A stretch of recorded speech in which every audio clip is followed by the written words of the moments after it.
Bon, ben on va commencer. Merci pour votre présence à cette conférence sur le Maroc.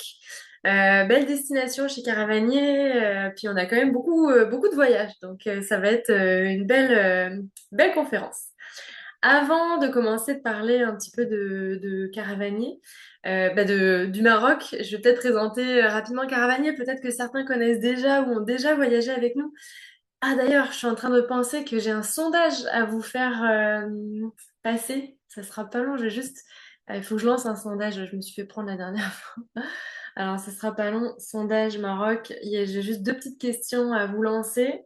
Et voilà, parfait. Donc là, vous devriez avoir sur votre écran les petites questions. Donc, comme je disais, il y en a peut-être qui ont déjà voyagé avec nous, d'autres non. Donc, pour rappel, je représente rapidement Caravanier. On a été fondé en 98. On est basé à Montréal, puis on est un petit camp de base d'à peu près 7-8 spécialistes au bureau et guides aussi pour la plupart. Je me suis pas présentée, mais donc moi, ça fait 8 ans que je travaille pour Caravanier, puis je suis responsable de nos voyages en Afrique et en Himalaya. Et j'ai la chance de guider aussi la plupart de ces destinations-là dans lesquelles je m'occupe.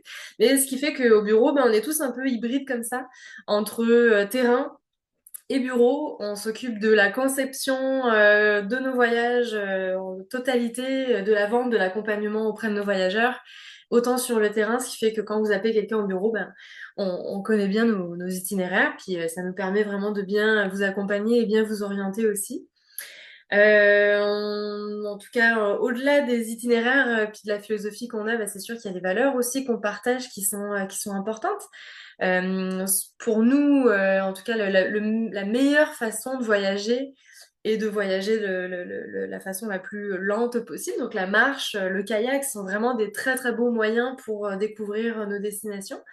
Notre objectif ultime là, quand on commence à créer un nouveau voyage, c'est toujours de se demander quel est l'impact positif qu'il va y avoir suite à notre passage dans le pays, à travers les petits villages, les communautés. Donc pour nous, c'est quand même, puis évidemment aussi l'impact environnemental. On sait que voyager a un coût sur l'environnement, donc c'est aussi de toujours une démarche de savoir quel est notre impact, puis comment faire pour en tout cas soit le minimiser ou en tout cas le rendre le plus positif possible. Donc, puis on reste, en tout cas, c'est vraiment une démarche qu'on a très régulièrement là, mais on reste jamais non plus sur nos acquis. Nos itinéraires sont toujours voués à évoluer, à changer. On se remet en question continuellement à savoir si on va toujours dans la bonne direction. Et on n'hésite pas évidemment à s'adapter, à changer, à arrêter même certains itinéraires parce que soit ça nous ressemble plus, soit la région a changé un peu de visage et donc devient peut-être moins pertinente, en tout cas pour nous. Donc, c'est ce qui fait que nos voyages, c'est ça, ça évolue dans le temps, on se questionne, puis on essaye vraiment de faire les choses, en tout cas le mieux possible. On compense depuis 2009 tous nos voyages, on compense en crédit carbone là, tous nos voyages. On fait partie depuis 2018 du mouvement international là, collectif le 1% pour la planète. Et on applique évidemment tout ce qui est principe sans trace. Donc, je vais pas trop m'éparpiller là sur ces sujets-là, mais si ça vous intéresse, on a une page sur notre site internet qui vient vraiment détailler les actions, les projets dans lesquels on a été impliqué tout au long de ces années-là. Puis c'est quand même intéressant. Donc, on espère en tout cas que si vous voyagez avec Caravanier, c'est parce qu'on fait des beaux voyages, mais que c'est aussi parce que vous partagez notre philosophie, nos valeurs, en tout cas, et ce qu'on essaye vraiment d'incarner au maximum dans notre façon de proposer des voyages. Alors voilà. Bon, le Maroc. Attendez, j'arrive sur ma prochaine slide. Qu'est-ce qui se passe? Voilà. Le Maroc, bon, je passe, c'était ma petite page d'introduction. Ça fait vraiment longtemps qu'on travaille avec notre même équipe au Maroc. En fait, ça doit faire à peu près 18-19 ans qu'on travaille avec cette même belle équipe. On a Lassène et Marie, qui sont finalement les chefs de notre équipe locale, de notre agence située à Marrakech. Ensuite, on a évidemment tous les soutiens logistiques, opérationnels, les guides, cuisiniers, bref, c'est vraiment toute une belle équipe avec qui on travaille. Même chose aussi, tu sais, quand je parlais de valeurs, Ça passe par le côté évidemment aussi humain du travail qu'on a avec nos équipes à travers le monde. Puis le lien qu'on a aussi, qu'on a bâti avec cette équipe-là, il est important parce que eux-mêmes partagent aussi ces valeurs-là. C'est super important pour eux. La scène, par exemple, il a grandi dans une famille de nomades pendant longtemps qui se sont sédentarisés quand il était préadolescent, je crois, dans la vallée d'Anergy. Il a toujours gardé un lien très très fort avec cette vallée-là. Et grâce à leur agence, en fait, ils ont créé une fondation qui reverse à peu près 2% dans chaque voyage dans lesquels on va au Maroc, que ce soit avec nous ou ailleurs là avec eux. Dans le fond, il y a toujours 2% qui sont remis, redistribués à leur fondation. Puis dans la fondation, elle va vraiment venir aider plusieurs organismes de la vallée d'Anergy dans laquelle il a grandi. Entre autres, il y a une maison de naissance dans la vallée, il y a des hôpitaux aussi. Ils ont participé à plusieurs projets en lien avec des hôpitaux, les écoles, l'école de la vallée d'Anergy aussi évidemment. Et ce fonds-là sert aussi de fonds d'urgence. On sait que là, il y a quelques années, le Maroc a été touché par quand même un gros séisme qui a fait beaucoup de dégâts.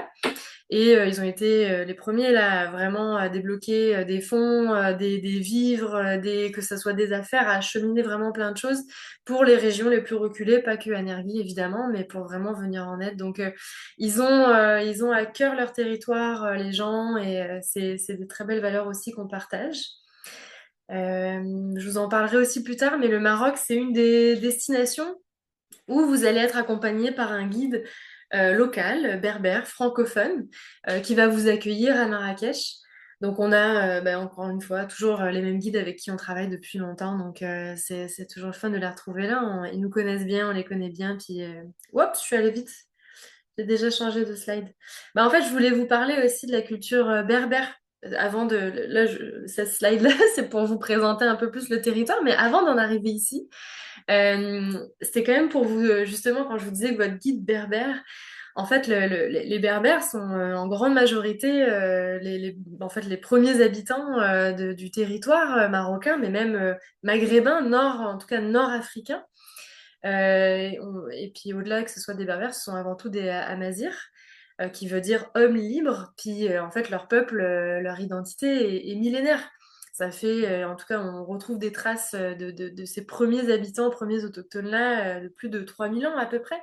Donc ils ont vraiment une culture, une identité très très très forte, qui a traversé les âges, les époques, les invasions, autant arabes, occidentales, ottomanes, byzantines, bref, ils ont vraiment réussi à préserver une identité, une culture vraiment importante. Pendant longtemps, elle a été complètement réprimée, marginalisée aussi. En fait, c'est à savoir que le berbère, la langue berbère, ça reste une langue qui était, en fait, la culture berbère se transmettait à l'oral essentiellement. Ils n'avaient pas d'alphabet avant très récemment. Et pourtant, 80% de la population, 70-80% de la population est d'origine vraiment amazigh. Et pourtant, pendant longtemps, ça n'a même pas été considéré comme une langue officielle dans le pays. Bref, ce qui fait que pendant longtemps, ils ont été réprimés, mais depuis 2010, ils ont un alphabet. La langue est devenue langue officielle aussi au Maroc. Donc, il y a eu énormément d'avancées, ce qui fait que vraiment une identité très forte. Ils ont su préserver cette identité-là justement grâce à leur extrême connaissance des montagnes, parce que là j'y viens, mais le Maroc est avant tout un pays de montagne, plus qu'un pays de désert. Souvent on va au Maroc parce qu'on rêve du désert, on rêve des dunes, puis avec raison. On a au sud là toute la portion désert qui est absolument magnifique à explorer, mais quand on regarde la carte du pays, on se rend compte qu'en fait les montagnes sont quand même très très très présentes. Disons qu'on a quand même on peut avoir trois grands écosystèmes là. On a quand même toute la côte atlantique qui peut être aussi désertique, mais qui est donc bordée, c'est ça, par plein de petits villages de pêcheurs là, c'est des champs d'arganiers, etc. On a au centre finalement le gros massif de l'Atlas qui traverse un peu le pays du nord au sud, puis qui fait finalement une frontière un peu naturelle entre l'Atlantique et le désert.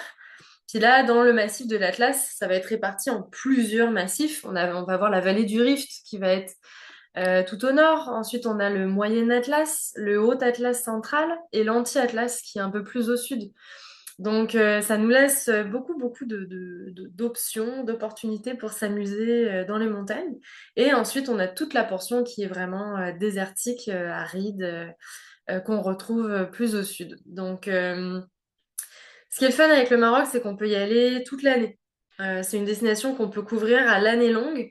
C'est sûr qu'on va pas dans certaines régions selon la période de l'année. Donc, on choisit son itinéraire un peu en fonction du mois auquel on part. Mais ça reste que, dépendamment de là où on veut aller au Maroc, ben, on peut y aller vraiment toute l'année. Alors, voilà, j'arrive ici. Prochaine slide, hein, ça sera pas bien long. Voilà, pourquoi il veut pas? Ah, voilà. Je vais juste vérifier. Ok, parfait. Donc, nos treks. Comme vous le voyez, on en a quand même pas mal. On a une offre qui est quand même assez diversifiée. Puis ce qui est le fun avec le Maroc, c'est qu'on peut vraiment bien s'adapter en fonction aussi des demandes, des groupes, etc. Donc, on a une offre de voyage qu'on va faire en groupe. Nos groupes sont de 6 à 12 personnes maximum. Puis, donc, comme je disais, encadré, vous avez toujours toute une équipe locale, etc. Puis, on a des voyages qu'on peut faire en liberté.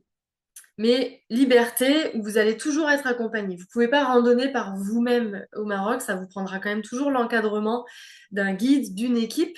Donc nous, on se charge de tout ça, mais si vous voulez une option où vous partez aux dates que vous voulez, avec le nombre de personnes ou avec les personnes que vous voulez, bah, vous avez le choix aussi. Puis on peut même faire du sur-mesure parfois au Maroc. On peut très bien agencer deux treks ensemble. Bref, il y a vraiment plein de possibilités. On s'amuse beaucoup avec cette destination. Donc sachez que bah là, je vais vous présenter essentiellement quand même les voyages qu'on fait en groupe. Puis là, juste pour vous les situer, bah, il y a notre voyage des montagnes volcaniques aux dunes sahariennes, la piste Mil Kasbah, le Mgoun et Tessaout, les hauts plateaux nomades à la vallée des Roses. Et ces voyages-là en dessous, le massif du Sirois, l'aventure au port du désert et l'échappée belle, ça c'est des voyages qu'on a l'habitude souvent de proposer en privé ou en liberté, qui se font vraiment parce qu'ils sont généralement plus courts, plus petits, sont faciles aussi à moduler. Donc je vais quand même vous les présenter, mais ça c'est des voyages. En tout cas, ça va vous donner l'inspiration, mais sachez que si vous avez des envies particulières, vraiment, n'hésitez pas là. Puis on se parle de votre projet, mais c'est une destination dans laquelle on peut beaucoup s'adapter. On a des niveaux quand même assez différents, que ce soit des niveaux de confort et d'effort assez variés, allant du voyage très confortable, un peu Dolce Vita, au voyage plus rustique où on va vraiment juste camper tout le long. Et même chose dans les niveaux d'effort, on a du voyage très accessible, le premier niveau, et on peut aller jusqu'à un voyage plus soutenu qui va être le Mgoun, vraiment notre voyage de montagne. Alors voilà, c'est parti. Hop, ah, dis donc, mes slides, elles ont du mal à s'enchaîner, je m'excuse. L'arrivée au Maroc. Je commence avec ça. Quand on arrive, en fait, à votre arrivée, donc comme je disais, vous êtes accueilli par votre guide marocain. En fait, ça fait quelques années maintenant qu'on a vraiment voulu intégrer ça de cette façon, puis je trouve que c'est vraiment l'idéal. Mais plutôt que de arriver toujours à Marrakech en arrivant, puis tu sais, Marrakech, c'est quand même ultra dépaysant, ça peut être même très surprenant, parfois un peu étouffant. Mais bon, moi j'aime ça, là, puis j'en parlerai juste après de Marrakech, mais ça on se le garde à la fin du voyage. À notre arrivée, on aime ça, puis ça vaut pour beaucoup de nos destinations, on préfère privilégier des arrivées plus en douceur, un peu plus en retrait des grandes villes. On va, ben là en l'occurrence, quand vous arrivez, vous sortez de l'aéroport, puis tout de suite on vous emmène au pied des montagnes dans un petit écolodge qui est très très charmant, hein, vraiment avec un énorme terrain qui est propice à la détente et au repos à votre arrivée. Donc c'est super confort. On dort ici une première nuit avant le lendemain de vraiment prendre la route en direction de votre trek. Et donc ça permet une arrivée très en douceur. Et Marrakech, on va se le garder à la fin. Dans tous nos itinéraires, on inclut déjà 2 nuits à Marrakech au retour du trek. Ça vous permet d'avoir une journée complète pour découvrir la ville parce qu'elle est quand même vraiment le fun. Si vous voulez, vous, arriver avant, rester plus longtemps à Marrakech avant ou après votre voyage, ça se fait vraiment très bien, très facilement là, il n'y a aucun problème. Mais en tout cas, nous, on aime ça se le garder plus à la fin. À Marrakech, on va rester dans en général des petits riads qui sont vraiment très charmants, très mignons. Dans la Médina, tout se fait super bien à pied. Des riads, c'est souvent des petites structures d'hébergement là de 6, 7, 8 chambres. En général, c'est réparti autour d'une cour centrale, un peu comme ici. Parfois d'un petit bassin, ou bref, ça dépend des riads. Et c'est des petits oasis de calme en plein cœur d'une ville ou d'un chaos organisé, disons. Donc moi, je trouve ça toujours assez trippant, ce genre de petites adresses. Donc on privilégie ces hébergements-là plutôt que des gros hôtels en dehors du centre. Et évidemment, ben, on peut se balader dans les souks, flâner. Il y a plein de beaux musées aussi pour ceux qui veulent. On garde du temps libre en ville parce que je trouve qu'il n'y a rien de mieux que de se perdre à Marrakech par soi-même. Je trouve que ça fait vraiment partie d'une façon de découvrir et de se confronter à cette ville. Le mieux du monde, en fait, c'est de vraiment vivre son expérience en liberté. Donc, on se donne du temps pour découvrir la ville de cette façon. Et là, je pense que là, après, avant de commencer vraiment à vous parler des voyages, je voulais vous parler plus de ce de ce qui va vraiment lier tous nos voyages. Tu sais, c'est comme un... Vous allez retrouver cette culture-là quand je vous parlais de la culture eumazie. Bah, c'est en partie ça, c'est l'hospitalité, c'est l'accueil. Ils sont vraiment, ils ont une réputation de peuple extrêmement accueillant, puis avec raison. Mais vous allez voir que le thé, la culture du thé est très très présente au Maroc. On boit du thé pour absolument n'importe quelle occasion, pour dire, bah, en tout cas pour accueillir quelqu'un dans sa maison, de passage ou n'importe quoi, pour débuter un repas ou pour le terminer, pour quand on fait une négociation de quelque chose d'important. Bref, le thé fait partie du quotidien. Alors ça va vraiment être quelque chose que vous allez intégrer. Là, je trouve ça rigolo parce que c'était un voyage que j'avais fait avec ma fille, puis elle aussi, elle adorait servir le thé. La gastronomie également, ça c'est quelque chose que vous allez retrouver, peu importe le voyage dans lequel bah, vous allez aller là pour le Maroc, mais c'est vraiment quelque chose de fort là. On mange très très bien au Maroc. On a une superbe équipe en cuisine qui sont en mesure de faire des miracles dans n'importe quelle condition. C'est sûr qu'on est parfois dans des environnements très isolés avec aucune possibilité de ravitaillement. Donc, ils vont vraiment être très créatifs en fonction de ce qu'on a. Mais c'est souvent aussi beau que bon que en quantité. Évidemment, là, j'ai essayé de mettre plusieurs petites photos pour vous donner des idées un peu là, mais c'est toujours très très bon. Donc, ouais, oui, bon, j'ai perdu quelques photos. Toujours très bon, varié. La période automne, octobre, novembre, moi j'adore ça aussi parce que les fruits viennent à leur maturité, les dattes, les figues, les abricots, bref, c'est toujours aussi l'abondance à cette période de l'année, même si on en retrouve à l'année longue, là vous allez pouvoir en goûter des très savoureux en dehors de ce temps-là. Alors voilà, je commence avec vraiment nos itinéraires. On a bah, le premier itinéraire dont je vais vous parler, c'est la piste 1000 Casbah. C'est un voyage qui est de 11-12 jours au total de Montréal à Montréal. Tous nos voyages sont de Montréal à Montréal, mais après sur place, bon, bah, il y a l'arrivée, Marrakech, les temps de transport, etc. Là, c'est pour vous situer un petit peu. Donc, Marrakech, c'est ici. La vallée d'Ounila, bah, la piste 1000 Casbah se trouve dans la vallée d'Ounila, qui est un peu plus au sud de Marrakech. Pour pouvoir y aller, bah, on n'a pas le choix, on traverse l'Atlas. Et vous allez le voir, puis ça, c'est vraiment une route panoramique qu'on utilise dans 80% de nos itinéraires, mais on n'a pas le choix de passer par là. On va traverser le col du Tizi Tishka, qui est à peu près à 2200 mètres d'altitude. Donc, on a quand même déjà une première immersion dans les montagnes. Selon si on y va en hiver, parce que par exemple, ce trek-là est idéal de octobre à avril, donc vraiment, disons, dans les mois de fin d'automne, hiver ou début de printemps. Mais on peut voir les montagnes complètement enneigées quand on traverse le col à cette période de l'année. Donc c'est vraiment, vraiment très, très beau. Et elle n'est pas très loin, finalement, la vallée d'Oulina, elle est un petit peu plus au sud. On va commencer d'Aïd Benadou pour aller rejoindre Telouet. Et en fait, c'est deux points assez centraux, en tout cas majeurs dans l'histoire, parce qu'on va emprunter une ancienne piste caravanière. À l'époque, en fait, les commerçants qui venaient vendre justement le sel qui avait bien plus de valeur que l'or à une certaine époque, ben, ils transitaient comme ça, puis ils passaient de Ksar en Ksar, de Kasbah en Kasbah. Donc des Ksars, c'est des villages fortifiés, comme un peu, ben là, ça c'est plus des Kasbahs qu'on voit, avec ce type d'architecture-là. C'est comme des anciennes maisons vraiment en terre crue. Et donc, ils venaient justement passer dans ces grands centres-là pour pouvoir vendre leurs biens, échanger avant de pouvoir atteindre le prochain point. Et donc, nous, c'est vraiment une ancienne piste caravanière, une ancienne piste de sel qu'on emprunte et qu'on va vraiment longer.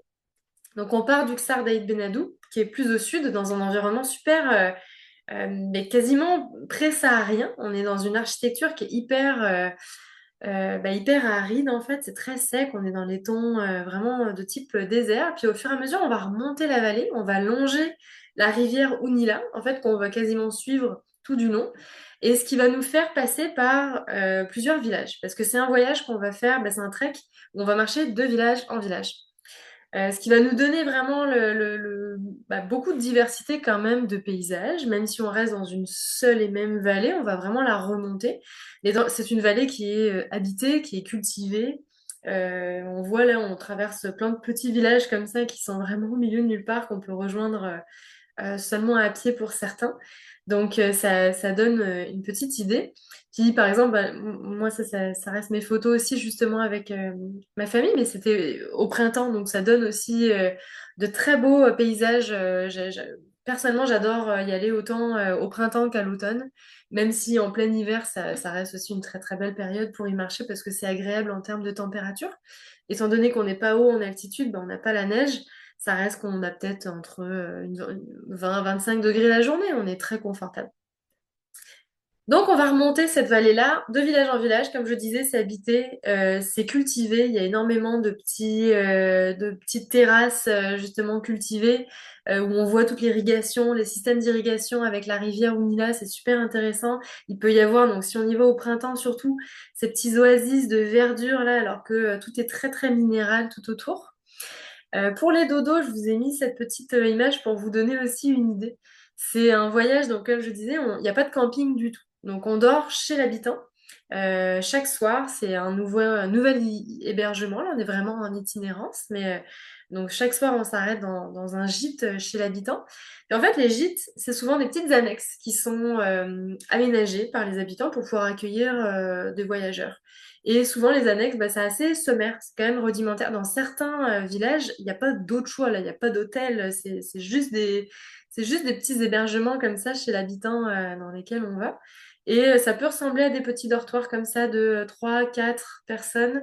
Parfois, c'est des grands salons marocains qui sont juste pour notre groupe. Donc, souvent, il y a 2, 3 salons là qu'on peut se répartir. Mais faut le savoir quand même, là, on n'est pas dans du Dolce Vita. Donc, on n'est pas dans des chambres privatives nécessairement avec la petite salle de bain.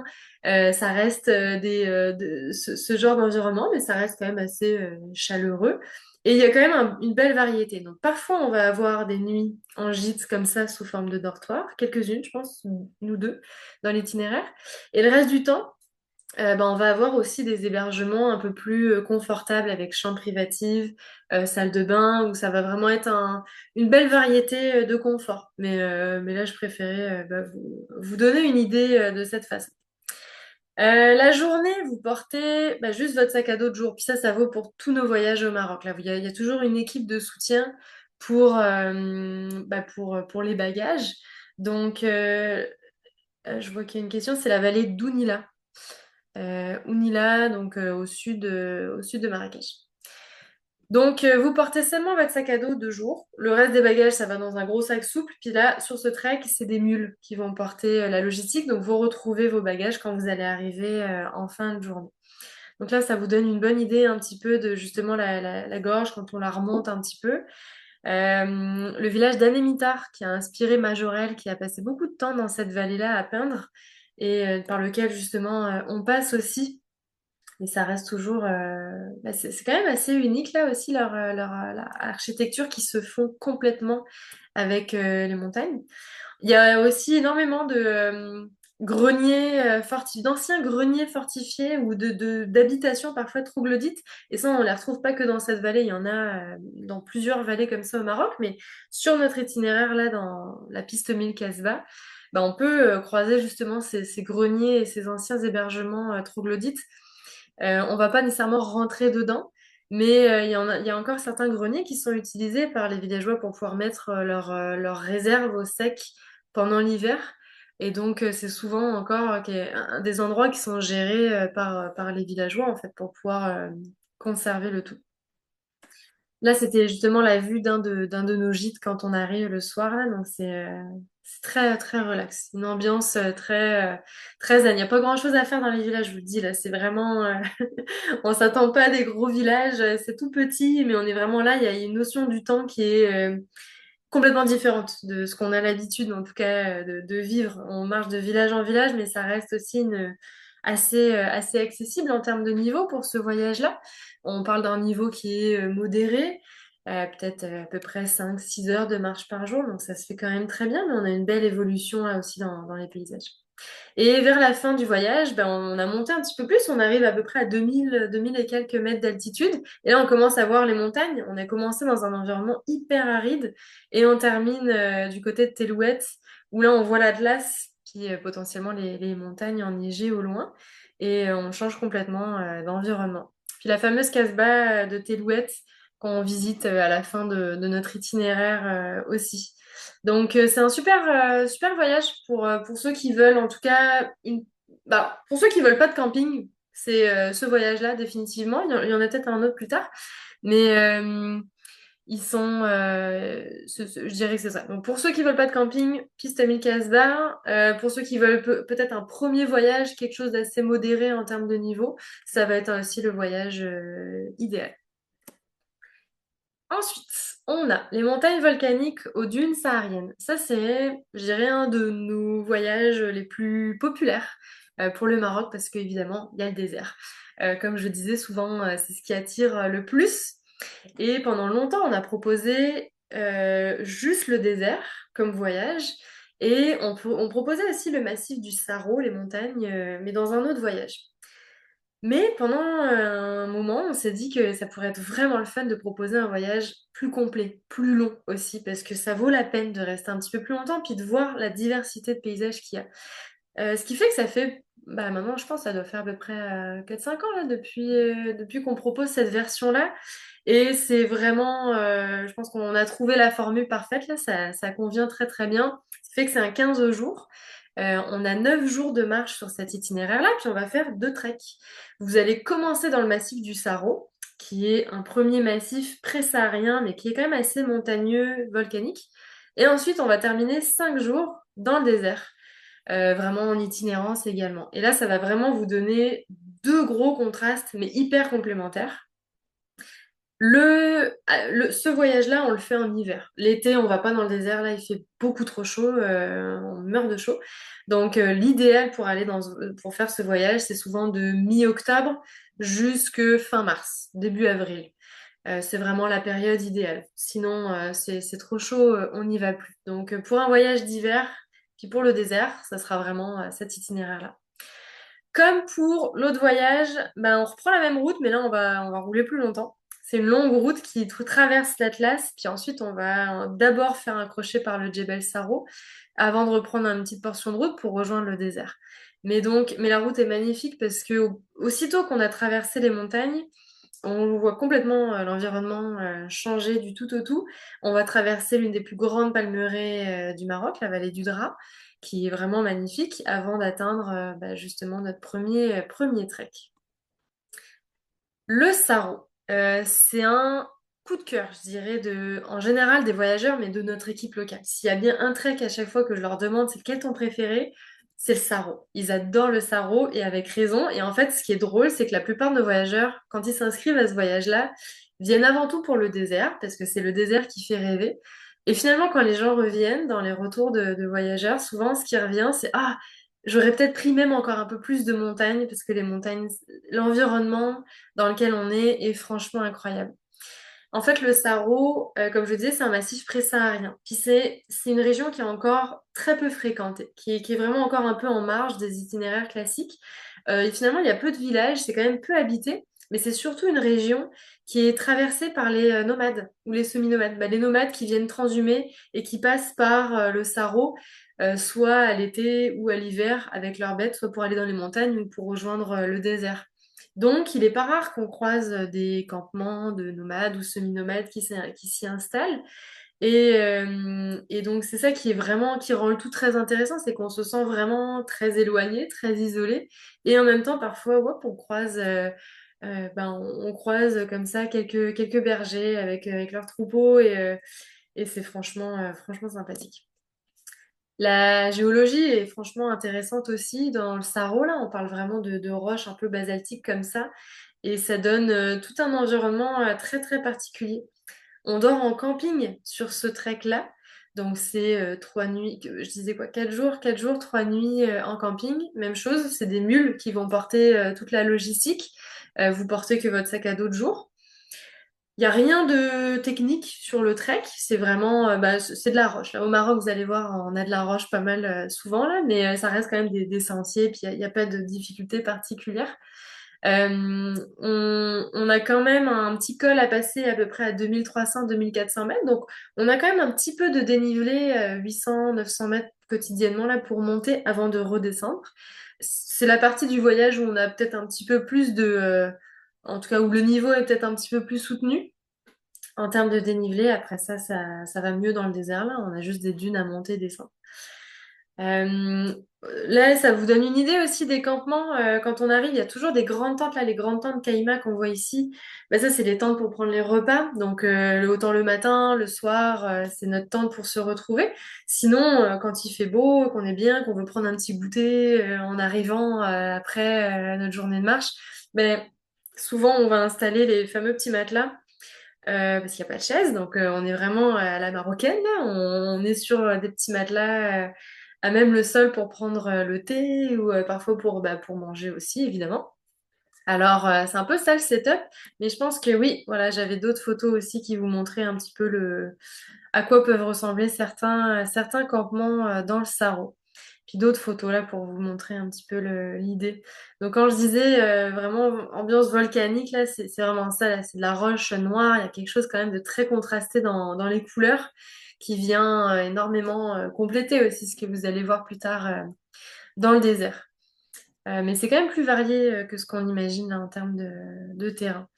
Donc voilà pour le premier trek dans le Sahara.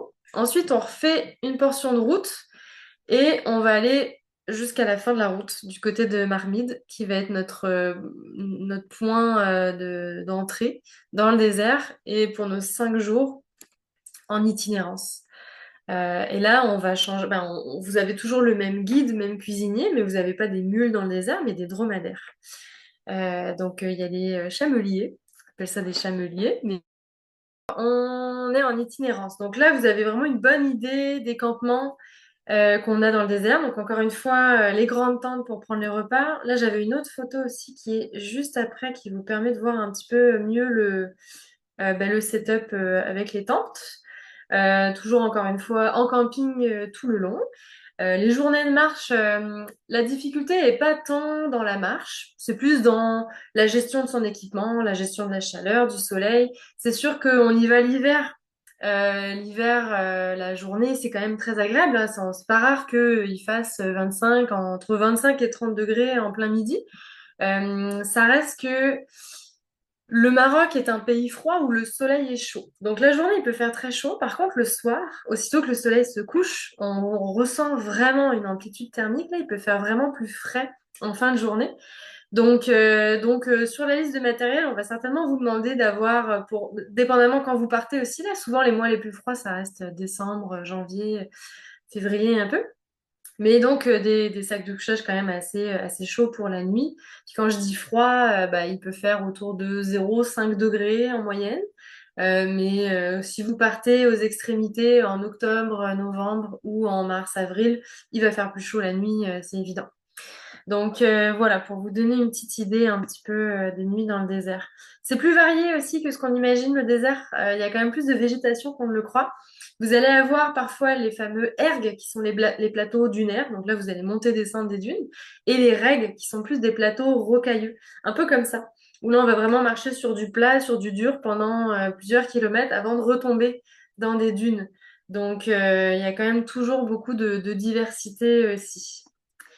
Les palmeraies aussi qu'on croise, mais en tout cas surtout au début et à la fin de l'itinéraire dans le désert. Et là, on voit aussi bah, nos amis les dromadaires qui nous aident pour toute la logistique. Ah oui, bah ça, c'est pas rare que dans le désert, en tout cas, c'est rare qu'il pleuve dans le désert, évidemment, c'est très très rare. Mais puis souvent, en fait, quand il y a des élans de végétation comme ça, c'est parce qu'il y a eu soit des grosses pluies dans les montagnes les jours précédents. Et la petite anecdote, c'est les 20 ans de Caravanier, on avait fait une grande méharée dans le désert qu'on avait proposée, qui était quand même assez exceptionnelle parce qu'on avait une centaine de voyageurs plus toute l'équipe locale, plus l'équipe du bureau, plus on avait invité plusieurs de nos partenaires à travers le monde, fait qu'on était à peu près 150 à marcher dans le désert. On est arrivé à Marrakech sous des trombes d'eau, vraiment, c'était assez exceptionnel, mais on a dû traverser une rivière en plein désert. Je vous garantis que ça ne devrait pas arriver pour votre voyage, mais quand même, c'est quand même assez hallucinant la diversité qu'on peut y croiser.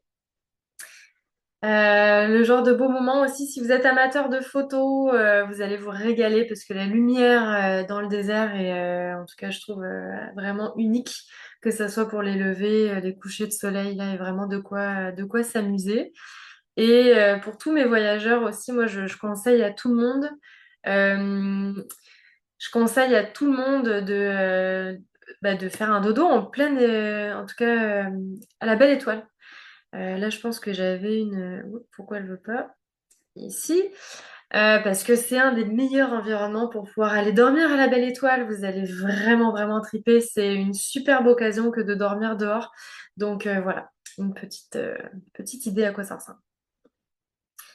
Je vais juste prendre rapidement s'il y avait en tout cas des commentaires quelconques. Pour ceux qui sont arrivés entre-temps, je m'excuse, j'ai eu une petite coupure d'électricité. Alors voilà. Euh, question, en tout cas, parfait. Je vous reviendrai en fin de conférence pour toutes les réponses. Ensuite, notre voyage de montagne, le Mgoun et Tessaout. Là, c'est si vous voulez un voyage de montagne plus soutenu, avec un défi, une première ascension peut-être, bah, ça va être directement ce voyage-là. Ça, c'est un voyage qu'on va faire surtout l'été. En tout cas, la meilleure période pour y aller, ça va être de fin mai, bah, disons de juin à septembre. Souvent, ça va se placer dans ces mois-là, parce que là, on va aller faire l'ascension du Mgoun, qui est le troisième sommet du Maroc, là, à 4071 mètres d'altitude à peu près.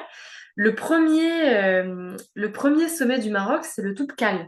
Le Toubkal qui est à 4100 et quelques mètres.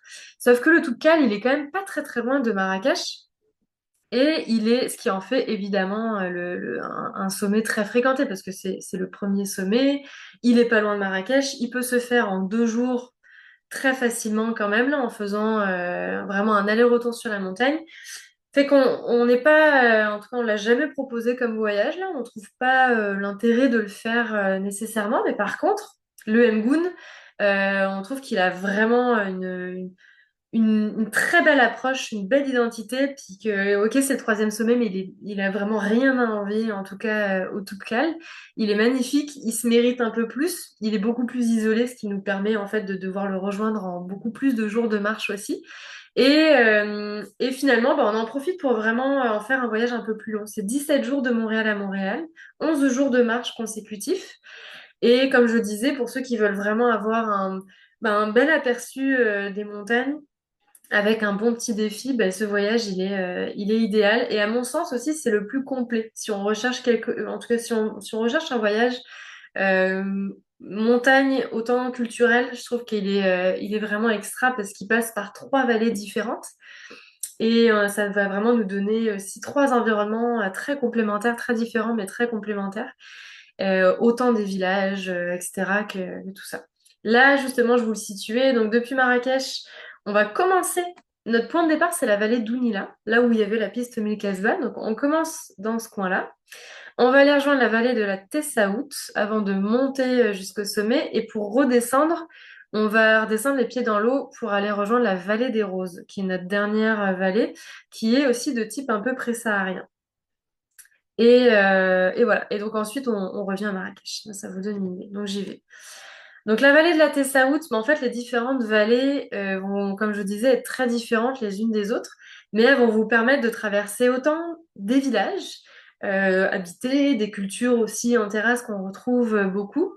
On dort en grande majorité aussi en tente, en camping tout au long de l'itinéraire, mais on va avoir quelques petites nuits de temps en temps en gîte chez l'habitant où ça nous permet justement aussi d'avoir une autre approche, une petite diversité dans les dodos, même si c'est en majorité en camping. Ça vous donne aussi une idée, encore une fois, des petits villages qu'on traverse dans l'itinéraire. Ce qui est vraiment le chouette, c'est que, comme je disais, on a vraiment le feeling quand même de montagne. Parce que le Mgoun, comme je disais, il se mérite là. Ça prend vraiment plusieurs jours de marche avant de pouvoir faire vraiment l'ascension finale. Et ça vous donne quand même d'autres perspectives de l'Atlas. Et ce qui est fun avec le Mgoun, c'est que ça nous permet d'avoir aussi une vision très panoramique quand on va être un petit peu plus haut. Là, plus tard, j'ai ça aussi. Mais quand on est dans les basses vallées, bah, ça peut être aussi des rivières à traverser. On a quand même beaucoup de diversité. Le genre de petits moments auxquels on peut assister. On a ce super village de Mekdaz qui fait partie de l'itinéraire aussi, qui est franchement charmant, extrêmement très représentatif en fait des villages qu'on retrouve dans les montagnes. Et donc on prend le temps de s'y arrêter également, puis dormir au village. Et on le voit là, quand on change, quand on monte un peu plus en hauteur, on change complètement d'ambiance. Quand je disais que c'était très panoramique, très ouvert, là on a vraiment une vue assez grandiose sur les montagnes environnantes. Comme ici là, la lumière dépend évidemment de la météo aussi. J'avais, je pense, une photo. Ah, c'est la prochaine. Cette photo-là. Ça, c'est la crête, la fameuse crête d'ascension pour le Mgoun. Donc, on la voit là, quand on arrive sur le Mgoun, on est sur une crête comme ça.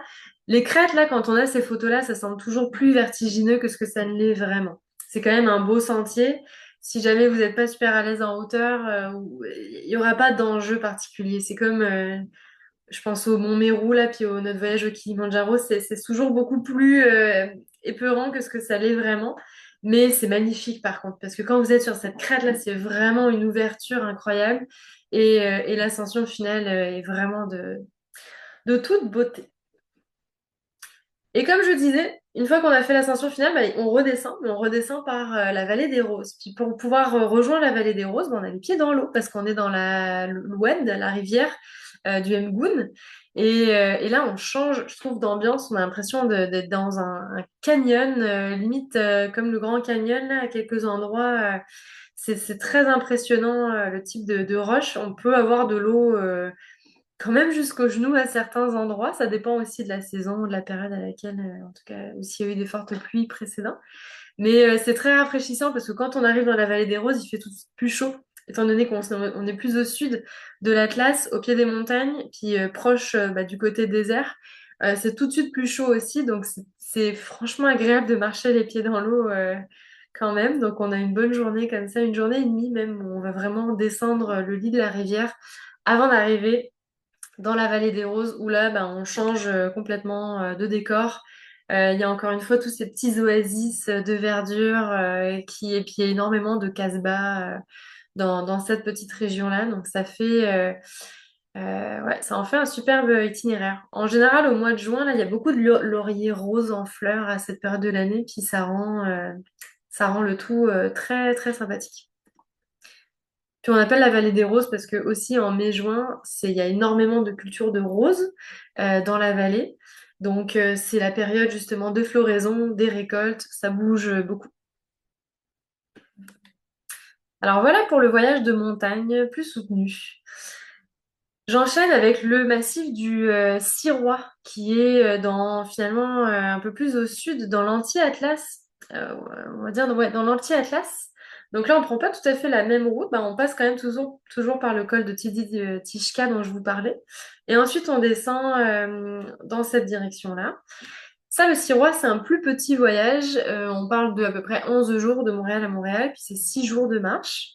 C'est un voyage qu'on peut proposer en groupe ou en liberté, en privé, qui se fait vraiment très très bien.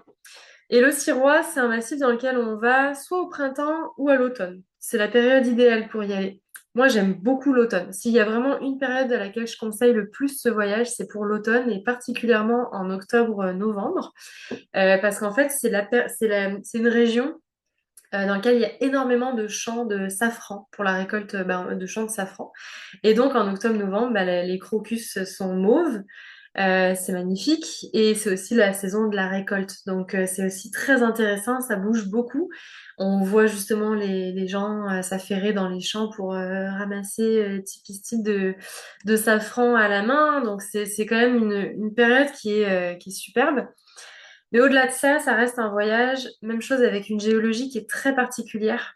On voit justement ces petites colonnes là, quand je vous parlais de roches basaltiques, là, on voyait ça un peu dans le Sarreau, mais c'est vraiment encore un peu différent quand on va dans le Sirois. Il y a vraiment une géologie qui est propre à ce massif-là. On va alterner, je le trouve super intéressant parce que c'est 6 jours de marche. Mais alors, c'est 6 jours autant montagne que traversée de petits villages. On va avoir autant de nuits en camping que des nuits en gîte chez l'habitant. Et pour ceux qui veulent peut-être un premier une première ascension ou aussi quand même un petit défi de montagne, on va faire l'ascension du Sirois qui est à 3 300 mètres d'altitude. Donc qui est quand même assez raisonnable au niveau de l'altitude, qui se fait quand même relativement bien, mais qui offre malgré tout un beau petit défi et aussi ce feeling de montagne qu'on aime, qui permet quand même d'avoir justement ce genre de belles perspectives, en tout cas sur ce massif-là. Là, je pense que je vous avais mis d'autres photos aussi des fameux couchers de soleil qu'on aime tant. Donc toujours, comme je disais, camping et gîte chez l'habitant pour cet itinéraire. Là, je pense que j'avais aussi des photos. Ah oui, c'est vrai, des photos du crocus magnifiques. Donc à la période de octobre-novembre. Si vous voulez y aller, là, ça reste un superbe itinéraire à cette période-là. Alors voilà pour le massif du Sirois. Un autre voyage qui est intéressant à l'automne ou au printemps, mais là plutôt, disons, en juin, mai-juin ou alors en septembre, c'est notre voyage des hauts plateaux nomades à la vallée des Roses. Alors ça, c'est un voyage que j'ai eu la chance de repérer il y a peut-être 2, 3 ans maintenant et qui m'a vraiment charmée justement par son isolement. On va dans les hauts plateaux de la vallée d'Anergy. Vous vous rappelez quand je vous parlais de la Seine, il a grandi dans la vallée d'Anergy, là, ses parents étaient nomades, bah, il vivait sur ces hauts plateaux-là. Ce qui fait qu'il connaît quand même très bien l'endroit, mais il y a vraiment personne qui va dans la vallée d'Anergy. En général, les voyageurs vont toujours un petit peu dans les mêmes massifs, les mêmes vallées, mais la vallée d'Anergy reste vraiment encore beaucoup en marge là, des itinéraires. Et donc, on a vraiment cette sensation encore d'un Maroc d'autrefois qu'on peut encore explorer par ces hauts plateaux-là. Et c'était vraiment l'idée. C'était comme de faire une sorte de traversée. Donc, on commence un peu plus haut, disons, même si l'altitude est tout à fait raisonnable. On parle peut-être entre 2000 et 3000 mètres sur les hauts plateaux nomades. Et on se retrouve vraiment tout seul. Là, on était tout seul. Il y avait justement des nomades qui vivent dans une sorte de grotte troglodyte. Puis ils ont leurs bêtes tout autour là qui laissent paître. Donc c'est franchement un feeling que j'ai trouvé super intéressant. Puis les paysages étaient aussi super là, très très changeants. Comme je disais, bon bah exemple là, puis les nomades quand ils nous voient, clairement, on a une curiosité et malgré tout, il y a toujours encore une fois un petit thé qui est proposé, toujours une porte ouverte en fait à un échange et c'est ce qui, je trouve, donne toute cette particularité à ce voyage-là. C'est cette progression-là, là, les immenses genévriers qu'on trouve aussi partout sur ces hauts plateaux. On croise justement quelques bases de campements comme ça, semi-nomades tout au long et ça crée de superbes moments. Là, c'est le fameux, justement, fameuse grotte un peu troglodyte sur un des sentiers qui était spectaculaire. Vraiment très très beau. Et au fur et à mesure, en fait, qu'on avance, puis même chose, là, les gens qu'on croise, j'ai croisé, c'est ça, un dromadaire à plus de 2000 mètres d'altitude, parce que ils étaient là justement à une période où ils faisaient leur transhumance, donc après ça, ils vont retourner dans le désert, et donc on peut vraiment assister à plusieurs moments assez insolites. Donc ce voyage-là, il n'y a pas tant de difficultés que ça, c'est un voyage d'une quinzaine de jours. On parle aussi d'à peu près 10 jours de marche. Il n'y a pas de difficulté particulière autre que le fait de vraiment d'avoir que des journées consécutives. Puis c'est que du campement tout au long du voyage. Là, je dirais que c'est celui dans lequel on est le plus isolé continuellement, versus les autres où on alterne beaucoup entre montagne et village.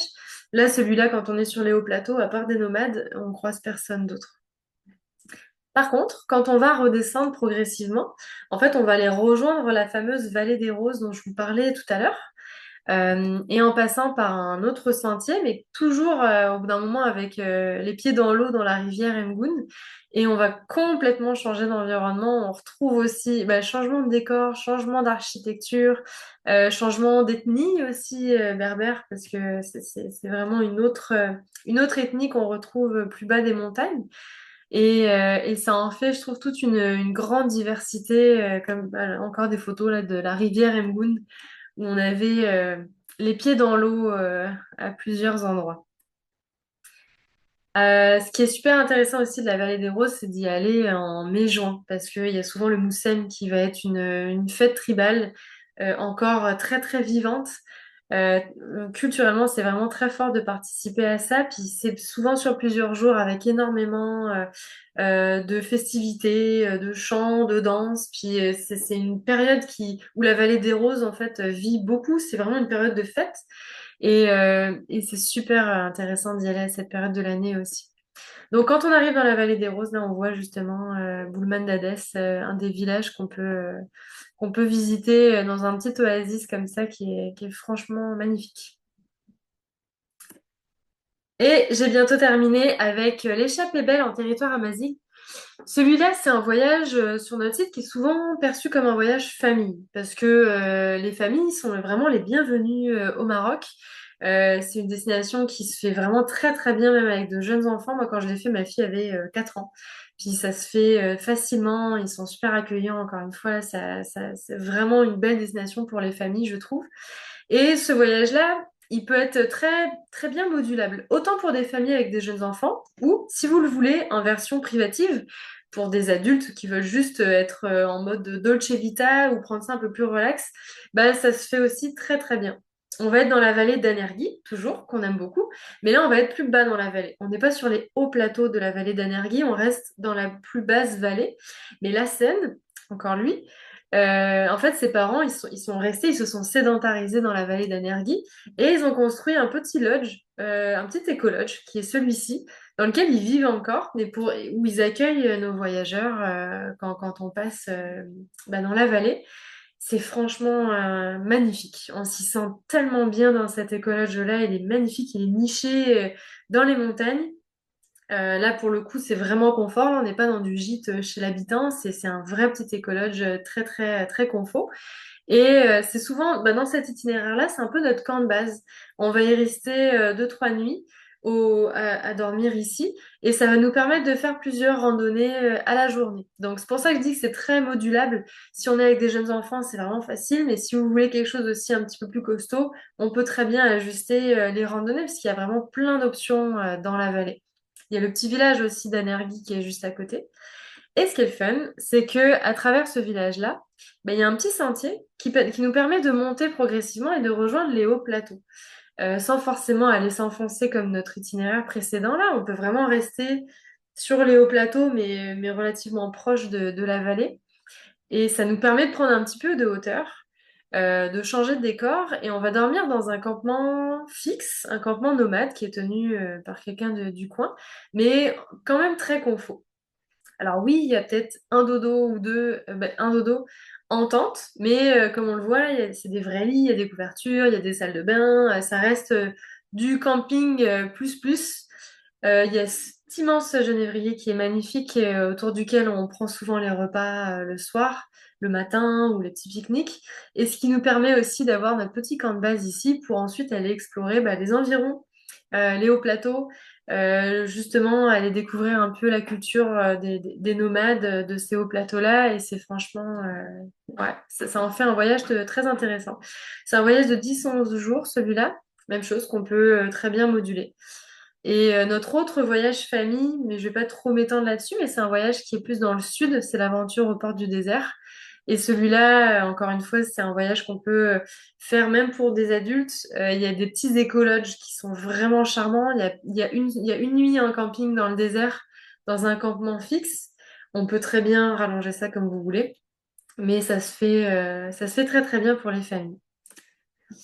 Alors voilà, je pense que j'ai fait le tour de nos itinéraires. J'arrive ici pour je vous récapituler un petit peu tout ce qu'on a vu.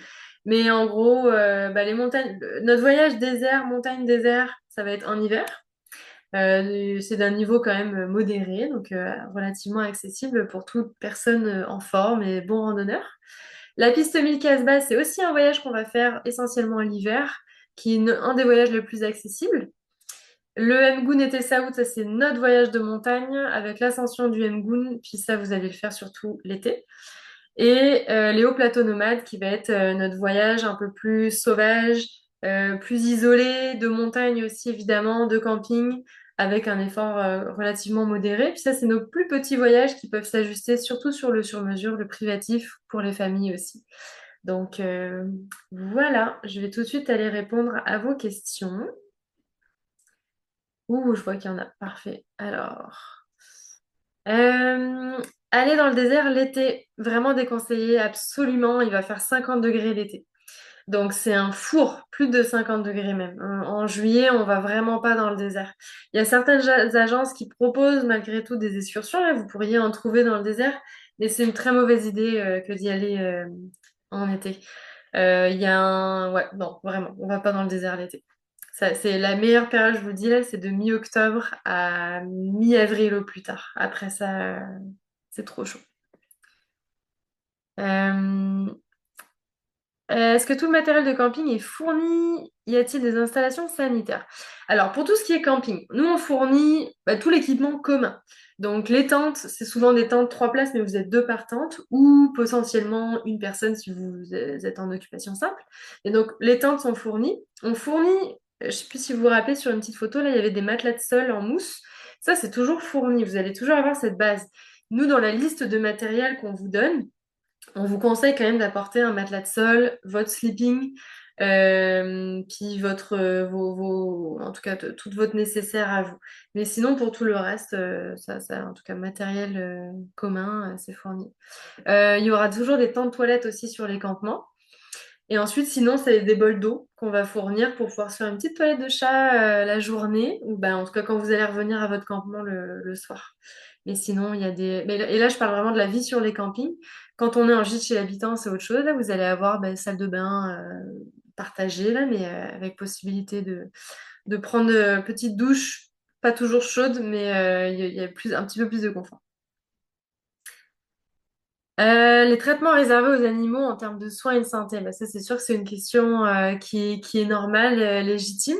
Il faut pas oublier que quand on va dans ce genre de destination et à partir du moment où on utilise des animaux, c'est clair qu'on fait quand même attention à cette politique-là de bien-être des animaux. On n'a pas toujours le...